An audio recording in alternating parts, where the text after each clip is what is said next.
Hello, innovators. I'm Todd Wyant, and welcome to the Bridging the Gap podcast sponsored by Applied Software.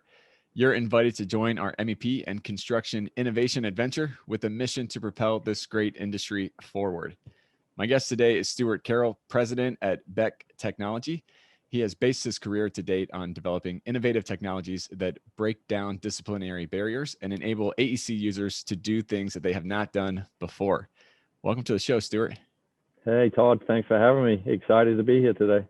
Yeah, it's always exciting to be able to talk to a fellow swimmer as well, too. Exactly. Who wouldn't get excited about That's that? right. We're our own special breed. Yeah, it's funny. Somebody said to me the other day, "You were a swimmer." I'm like, actually, we refer to it as a swammer. I used to swim. I'm now a swammer. There you go. I like it. Have you been able to get into the pool much during Yeah, COVID? I have. I swam all the way through. I jealous. swam at a local community pool over the summer. So I swam outdoors, no lane lines, and I'm now back in the pool with lane lines and clocks and all that kind of stuff. So yeah, I'm actually in pretty good shape and back in the pool. Nice. How about Very you? jealous. I have not been able to train. This is my first year maybe in my life that I haven't been able to really train. And I've become a runner this year, which is just painful to admit that. Yeah. Those shins, I would imagine, are on fire when you run, because That's I right. know every time I do it, it's like, oh my gosh, there's a reason why I'm in the water. Yeah. This sprinter is going crazy not being in it, but that's okay. Things are opening back up. Yeah, So hopefully I'll definitely. be back in soon. Definitely. Well, the alternative of doing nothing is not an option. So That's right. That's right. Well, let's zero in on construction here. How'd you get into construction? long story short, answer. I right out of college, I went to work for a company that developed 3D technology, modeling the built environment. And so I guess I kind of stumbled into it. I had a computer science undergrad and grad degree. Always been passionate about how simulation could impact the world, and went to work for a startup in the UK right after I returned after going to college here in the US, doing early days of building information modeling, a product called Reflex. And after a couple of acquisitions, found my way down to Dallas, and I've been running Beck Tech for, gosh, 20 years. It's scary. I had more hair, and the hair I did have wasn't gray. So it's been quite the journey. Nice. Anything that you wish you had known at the beginning of your career? I talk about this all the time with our younger employees.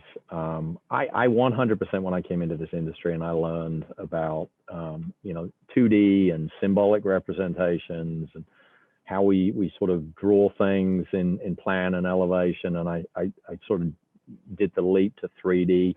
It was such an obvious leap for me when I was in my early 20s that this is the way of the future, and in a couple of years, all that 2D stuff would be gone. I think my realization was this industry is ripe for change, and I'm sure we're going to talk about that today. Mm-hmm. I think there are significant changes going on, but I think it's a marathon, not a sprint, and I think the rewards are huge. I think collectively we're making the world a better place. Everybody's touched by the built environment, but I genuinely think it is a career commitment, and it's not about the day-to-day ups and downs. It's around moving the needle, and it's a marathon, not a sprint, I think is the one thing I probably learned along the way. Yeah. Why do you think that's really the case? Because it seems like there's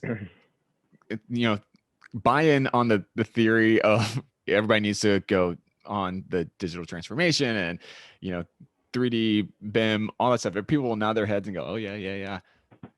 But yet it's so slow. It is so slow. I think it's obviously a very, very complicated industry. Not just in terms of how we deliver things, but sort of the interworkings of contracts and what we hand over between the disciplines, and sort of the low risk, high risk, low reward. I almost said it back to front. I think people wish it was back to front, but yeah, that'd be nice. I think there's a lot to it, but I also think we have tried and trued methods that we know that work. They might not be efficient. They might, not deliver in the time frame when the exact dollar. But I think as an industry, we've been doing things the same way for a long, long time. And I think when you know that you can get it done a certain way, and there isn't a lot of reward, financial reward for companies, you're less likely to take risk. And so I think that's kind of been the root cause of not being willing to change. The risk of change probably outweighs the potential reward of change. I think that has changed in itself, and I think the reason we're seeing digital acceleration, I think the reason we're starting to see more collaborative forms of delivery, I think people are starting to see that the only way forward is different from the way that we've done it before. The old way is a slow death.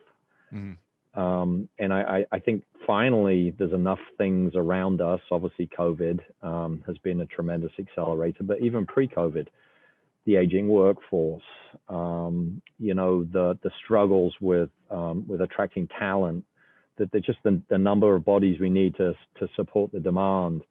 I think there's a lot of factors, a lot of trends that are leading towards what we're starting to see the last couple of years, where people are significantly changing the way that they go to market contractually, a lot more collaborative forms of delivery, whether that be CMAR or design build. I was reading a while back, 50% of projects are now delivered in either design build or CM at risk. And I think that number is accelerating. I think design bid build is dying. And I think in order to be more collaborative, you need to have different ways of communicating. I think we're backfilling with tribal knowledge by putting it into computer systems. I just think there's a lot to that. Yeah. It's interesting as you are talking. It makes me think of, maybe the construction industry had gotten too comfortable with their processes, and they didn't have to look internally because they were able to build the buildings. They were able to get it up. And as you laid out some of the issues going on with aging workforce and COVID happening and everything, that comfortability got shook over the last couple of years, especially. And so now in that uncomfortability-ness, they're looking around they have to change. Well, I think there's other factors. You go back to the last recession, 2009, and I think there's a lot more, particularly in the world that I live, pre-construction and servicing, pre-construction departments. I think 2009, there was a major shift from, it wasn't just give me the cost. It was give me assurance that the cost is really accurate, because it's becoming more and more difficult to get financing for some of these projects. I think you couple kind of that to me, at least in the world that I live in, that was the initial impetus of change. I think you roll in some of the things that we just talked about, and I just think it's a snowball effect. I think eventually the comfort goes away because you die. Like I said earlier, it's strong language, but I genuinely think if you become uncompetitive in a highly competitive market, you become irrelevant. And I think in design and construction, you can't become irrelevant and still stay in business. Yeah. So what are some trends that you're noticing around pre-con? Well, I think in general, we have seen more and more companies looking for negotiated opportunities. I mentioned, CM at risk and design build, but irrespective of the delivery model, I think contractors have realized the way that we can give more certainty around schedule, cost, safety even, is to get involved earlier. And I think we're starting to see more and more companies getting involved earlier and earlier. So I think that is a big trend. I also think pre-construction departments have grown significantly. Some of that is getting involved earlier. Some of that is, I think, they're taking on more and more types of services. It's not just, hey, give me the number. It's actually helping with how do I make the project better? How do I, condense the schedule? Give me proactive solutions to work around an issue. So I do think that pre-con departments are getting bigger. And that sounds crazy in the world of COVID, but I'll talk more about that in just a second. I think they're getting bigger. I think they get involved a lot earlier, and the length of pre-con services is just bigger. Yeah. So I think in my world, that's the biggest thing I'm seeing. There are other trends that are impacting the ability to bring on the right people, like we talked about, the aging workforce, attracting talent. It is historically a technology slow area. They're very introverted people generally in pre-construction, and they're just hard to find. And so you kind of roll all that in together. Those are challenges with growing the departments and doing things. Old technology it just blows my mind how Excel we still see, and I'll keep names out. Protect the innocent, so to speak. But yeah, multi-billion-dollar contractors, and the backbone of their business is still Excel. Right. And it is ripe for change, and we're lucky, fortunate that we're in a position to help pre-construction departments make those changes to take advantage of the current trends and current technology environment. Yeah, I heard a quote recently of disrupt yourself before somebody else comes in and disrupts you. And I think that's kind of sums up with the Excel example. There's so many companies that are built on Excel, but how sustainable is that over the long term? So it's much easier and much less pain that's going to be inflicted on you if you're the one to say, hey, we need to change this and figure out this new process. Yeah, I tell you another thing in the world that we live in. So Excel is still the big animal. We're also in a world where there's a lot of incumbent technology that really hasn't significantly changed since it was released. Mm-hmm. And again, I'll keep the names out, protect the innocent. But there's products out there that we see every day that are not Excel, but come from the 60s and 70s. And the world has obviously changed a little bit since the late 1970s. So I do think it is scary when you look out and back to sort of where we started. They work. Unquestionably, the things that people have work. But do they work to the degree that you can still be in business in the future? That's where I think the big aha has gone, which is we have to be more efficient. Mm-hmm. The window of time between deliverables, where it used to be a month or 6 weeks, it's now 2 weeks at best. I think it's going to go to a week. I think owners ultimately want real-time information. The world that we live in, we're all on our phones, and we type in something and we get real-time feedback. Yeah. I think that's the ideal scenario in our industry to really win the projects, is to have data at our fingertips. And you can't do that with a 1960s, 1970s or an Excel-based workflow. Yeah, everybody expects that instant gratification. Yeah, and it's the world that we live in. I'm amazed, obviously being originally from the UK, that how small the world has become too as a result of all of that. It's like we hear about things in Europe or Asia or Australasia instantly.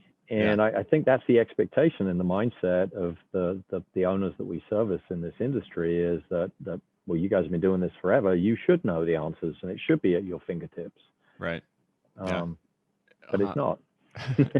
So you mentioned that pre-con has really been growing even throughout 2020. Why do you think? Yeah. So I spent a lot of time. COVID came on for us very, very quickly. And in the first couple of weeks that we were working remotely, I spent a lot of time talking both internally and with customers. I've obviously continued that throughout the summer and the fall. I think with pre-con, there's two sides. When the company is in a situation they've won a lot of work, there are always needs for change orders, and estimating goes along with that. Mm-hmm. So when they're busy helping project teams execute. When things get tight and they're in a down economy, they're helping the company pursue new opportunities. Mm-hmm. So I think they're just busy all the time. And I think if you look into the crystal ball, you look at the ABI, the Architectural Billings Index, the last 6 months, I think a lot of companies are starting to go get into pursuit mode, aggressively into pursuit mode. Mm-hmm. And I think in order to do that, you have to have a lean, mean, fighting machine. And I think Precon is that tip of the spear. So Yeah. I think that's why we're seeing it grow at the moment, despite projects being put on hold, despite things slowing down, despite gloomy economic outlook for 2021 and beyond. We see that the people that we service are actually either staying the same or growing, and they are busier than they've ever been. They're executing the projects they've still got going, and then they're helping business development go win more work. Yeah, that's really interesting. So I've heard you talk about the pre-construction data lifecycle. What does that mean, and why is it useful for people to think about? Yeah. So I think take a step back from our acronym PDL, pre-construction data lifecycle, and you look at our industry. I think anyone that's been around it recognizes we create vast amounts of data. Mm-hmm. But I think if you've been around it, you recognize that we do nothing with the data. We get to the end of the project and it goes in the virtual filing cabinet, never to see the light of day again. So I think a lot of companies are starting to recognize that in order to help owners the next go round, to expedite, to react in that shorter window of time, to give more certainty around the information that you're giving, you first need to collect this data in a standardized way and provide it in a platform that can be used the next go round. Mm-hmm. So for us, the pre-construction data lifecycle is this ability from the very inception of a project through the completion of the project to be able to capture all of the underlying data that goes into the milestones. If you look at our industry historically, we've sort of been a milestone-driven industry. We get a set of estimates and schedules that sort of mirrors the design process. End of the concept, we give you a concept estimate. End of the schematic design, we'll give you a schematic design. We don't capture what went into it. So take a simple example, or a self-performed contractor. We print out an estimate, at a summary level, and it's got, master format divisions 1 through 33, mm-hmm. and it's got a number. We don't capture and track, well, what was the number of crew hours? What was the makeup of the crew? What was our assumed productivity rate?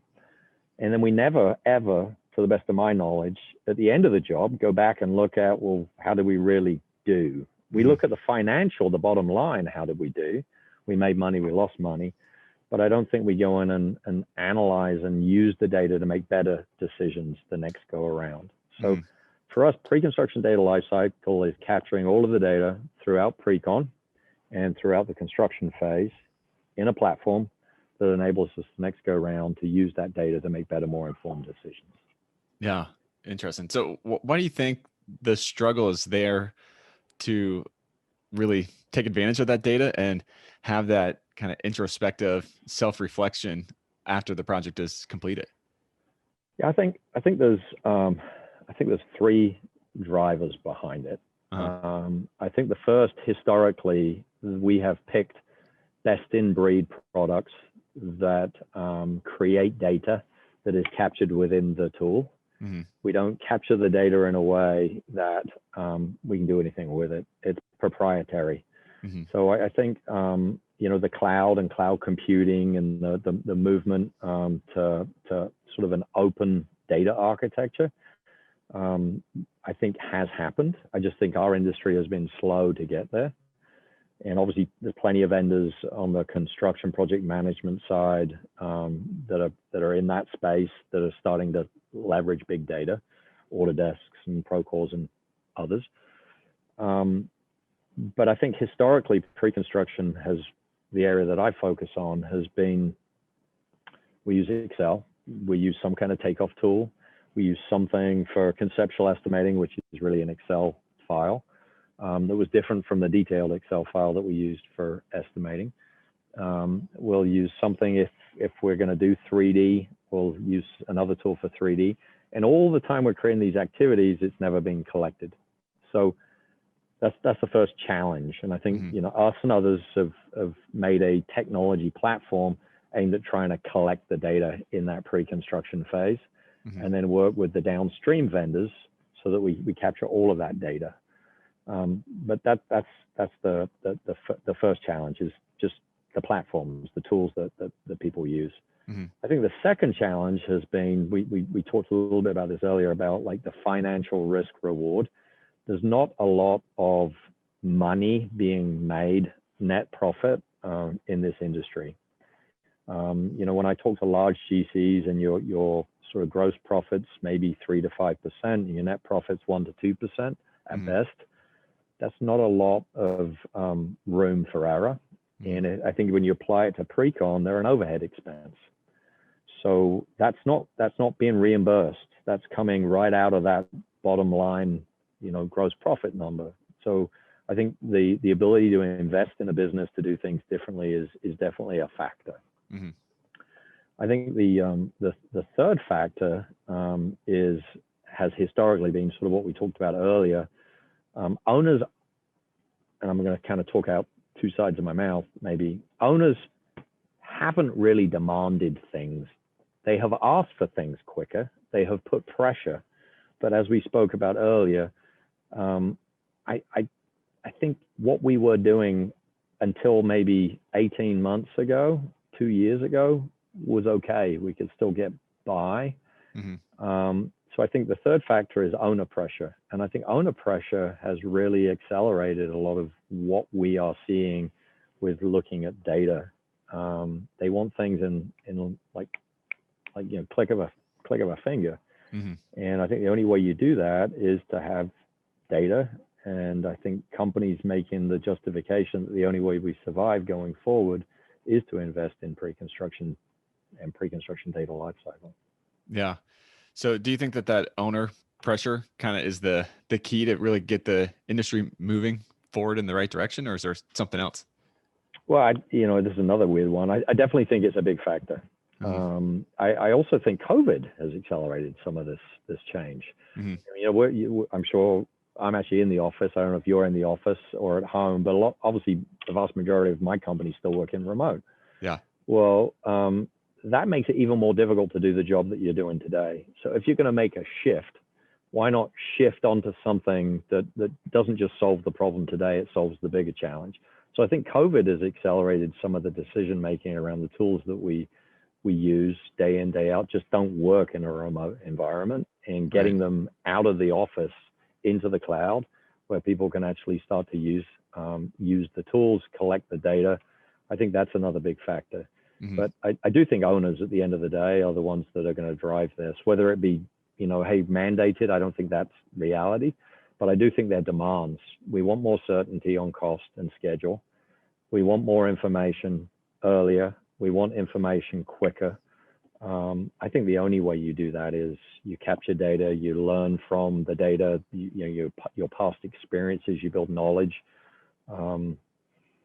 And I think that's the only way you're able to stay on top of it.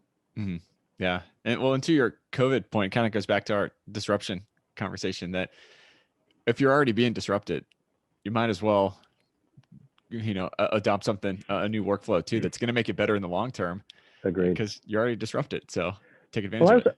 It's funny, we talked about aging workforce too. That's another one. I was talking to somebody the other day, and they said, hey, COVID happened. We have one employee that had been with us 40 years that decided, I'm just going to use this as an opportunity to retire. Well, again, if you don't have a system that enables you to capture that knowledge, that individual, that sort of individual knowledge, tribal knowledge, they leave, it walks out the door with that employee. So I do think the aging workforce is another big factor that has driven people to say we need to capture knowledge. And when we bring on a 20-something, to replace, they don't start from nothing. It doesn't take them 20 years to get the knowledge before they can have a value in helping our owners make better, more informed decisions. Yeah, so absolutely. There's so many factors wound up into this. Yeah. Yeah, it's complicated. It's not a easy single thread. It's a No, tapestry. it is a tapestry. That's a great mental image. So a lot of this, I think, is about really getting people to embrace an innovative and growth mindset. How do you think is the best way to get that buy-in for people to embrace that innovation? Yeah. So we sort of take a go slow to go fast approach. Mhm. So when we introduce ourselves to companies, it's definitely the expectation is this isn't going to be an overnight change. Even the decision to buy needs to be well thought out. It needs to be planned. Mhm. A big part of change management is building confidence and trust that the switch doesn't set them back. They're already busy people. They can't take one step forward, five steps back. They need to take one step forward and then another step forward and another step forward. So a big part of what we try to do is build a plan that documents going from the platform you're on today over to this new methodology, this new approach, and then we do it in phases. Mhm. So if you think about what we have is an integrated pre-construction platform. So there's conceptual estimating, detail estimating, 2D takeoff, 3D takeoff, cost history. There's lots of different elements to it. Mhm. And instead of like, hey, day one after you've purchased the platform, you're going all in. That doesn't work. That just builds distrust. So what we tend to do is before the purchase, before the switch, we will work with the company to build a phased approach. Step one is typically replace the legacy estimating tool, get rid of Excel. Let's do that piece first, get comfortable with that. Once we've done that, then we will layer on another piece, typically 2D. Once we've done that, we'll layer on another piece, typically 3D. Once we've done that, we'll layer on another piece. So it's very much a layered approach to change management. Mhm. And along the way, don't leave anybody behind. I mean, I think that's the other part. Different people go at different speeds. When you look at, my kids, who are no longer young anymore, but they grew up with, from day one, they had an iPad or an iPhone, or they're just very facile with technology. You look at the older people, me probably in that category now, we're slower, and there's nothing wrong with that. So I think what we've also recognized is it needs to be flexible. Yes, going into it, we may feel like this phase is 6 months long, but when you get into it, it might take a little bit longer to get everybody to kind of move along, everybody to get comfortable, everybody to trust it. Mhm. So for us, it's phased, it's planned, it's very much building trust throughout the switch. So that's sort of how we've handled that. Yeah, interesting. I think being intentional about anything is going to be a recipe for success if you really sit down on the front side of things, think it through, and then obviously you have to be adaptable because plans are going to change. Yeah. But if you think it out in advance, then when those changes come, you're better able to adjust because you're not. That's the thing that you're thinking about in the moment. You're not having to think about everything else and all the ramifications. You've already thought through a lot of that. Well, it's funny. Obviously, we're a tech company, and when I look at what we're really doing, it's not implementing technology. It's helping our customers implement change. Mm-hmm. And so one of the big things that we have done from the very beginning is recognize it requires a partnership. It requires on our side, oftentimes going above and beyond what's in the contract, but you've got to keep the big picture in mind. And the big picture is if we can help this customer go from A to B, then we're going to be with them for a long time, hopefully the rest of my career and beyond. So this is investing in them making the change because we believe that the other side, there are just so many more advantages for them that if we can help them get to the other side and all of their employees are the other side, it's a win-win situation. Yeah, for sure. That's a great mindset. Thinking about changing, the culture and how people are doing things. I think one of the barriers to change is the silos between all the different disciplines. So how do you think is A, do you agree? But B, No, I how do you do. pull down those barriers and get people to communicate better? Yeah, I mean, that's another complicated topic as well. But I do think, I think as an industry, we're starting to recognize that we deliver a better product Uh, if we collaborate. The days of, lobbing it over the fence at every kind of silo, I think have gone, generally speaking. Don't get me wrong, there's still projects where, the architect, engineer, contractor, subcontractor are button heads. I don't want to paint the picture that's not the case. But I think people generally recognize that you end up with a better product, um, delivered in more predictable budget and schedule if we collaborate. mhm. So I think we're over the hump mindset wise of like that's the benefit. I do think technology has helped accelerate some of that. I mean, again, you're kind of going back to COVID. I never ever thought that my day week after week after week would consist of Zoom meetings. I thought going and having face-to-face meetings that's the norm.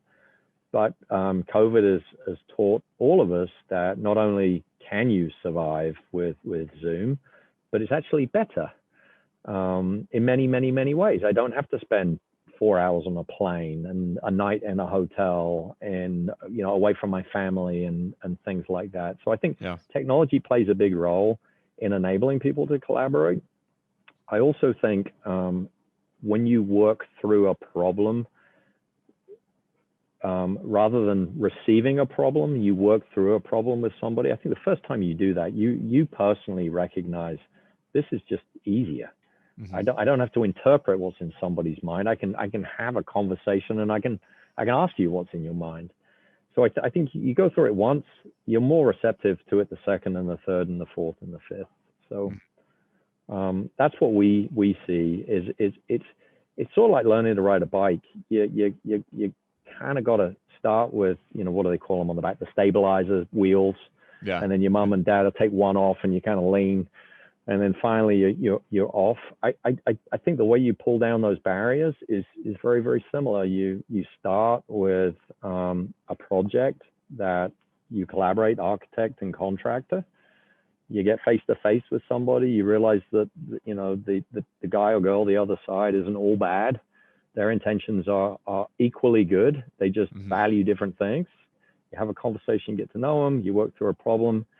You solve a problem. The next time you're more receptive to doing it, and I think it just gets faster and faster and faster. Yeah. That talking, I think is so undervalued for it's so simple if you think about it, like just have a conversation with somebody. Yeah.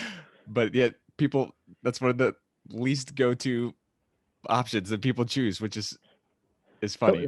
Somebody said to me a couple months ago, so why won't the architect give me what I want? I was like, did you ask him for a specific list? Well, no. Yeah. I'm like, well, how do they know what to give you if you don't tell them? Right. So I go back to exactly what you're saying. Like I think a lot the solution a lot of our industry's challenges is getting the right people face to face and having an honest conversation at the right time.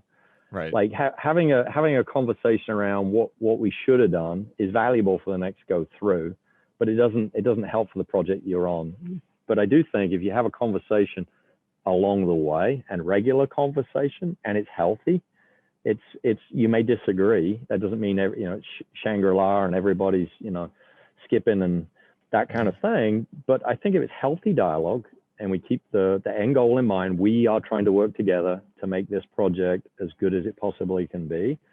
I think that simple, just have a conversation, ask lots of questions and state really clearly what you need to do your job. I think it solves 99% of the industry challenges. Yeah. But it's that stating clearly what you're trying to get out of it and where you're coming from, and then being open to the other person's thing and being like, all right, well, we're coming at it from different vantage points. I don't have to, necessarily agree with where they're coming from, No. but that's where they're coming from. So that's good knowledge. And this is where I'm coming from. That's good knowledge. And you need both sides. You do. To make the project work.